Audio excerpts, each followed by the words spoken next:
ചെർപ്പശ്ശേരി നഗരസഭയിൽ സ്വാധീന ശക്തിയാവാൻ ബി.ജെ.പി. 33 വാർഡുകളിലേക്കുമുള്ള സ്ഥാനാർത്ഥികളുടെ നാമനിർദ്ദേശ പത്രിക സമർപ്പിച്ചു. ചെർപ്പശ്ശേരി നഗരസഭ ആയതുമുതൽ നടന്ന 2 തദ്ദേശ തെരഞ്ഞെടുപ്പുകളിലും നഗരസഭയിലെ 2 വാർഡുകളിൽ തുടർച്ചയായി സീറ്റ് നിലനിർത്തിയ ബി.ജെ.പി. ഇത്തവണയും 33 വാർഡുകളിലും മത്സരരംഗത്തുണ്ട്.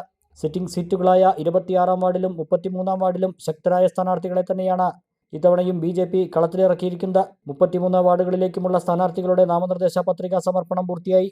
ഏതു മുന്നണി നഗരസഭ ഭരിച്ചാലും ചെർപ്പശ്ശേരിയിൽ വലിയ സ്വാധീന ശക്തിയായി തന്നെ ബി.ജെ.പി. ഉണ്ടാകുമെന്ന് 33-ാം വാർഡ് സ്ഥാനാർത്ഥിയും ബി.ജെ.പി. ജില്ലാ കമ്മിറ്റി അംഗവുമായ പി. ജയൻ മാസ്റ്റർ പറഞ്ഞു. 2015 ചെർപ്പശ്ശേരി പഞ്ചായത്ത് നഗരസഭയായി ഉയർത്തപ്പെട്ട ആദ്യം നടന്ന തെരഞ്ഞെടുപ്പ് മുതൽ 2 ഭരണസമിതികളിലും 2015-ലും 2020-ലും ബി.ജെ.പിയുടെ 2 അംഗങ്ങൾ 26-ാം വാർഡിലും 33-ാം വാർഡിലും തുടർച്ചയായിട്ട് 2 തവണ ജയിച്ച് 2 ഭരണസമിതിയിലും അംഗങ്ങളായിട്ടുണ്ടായിരുന്നു.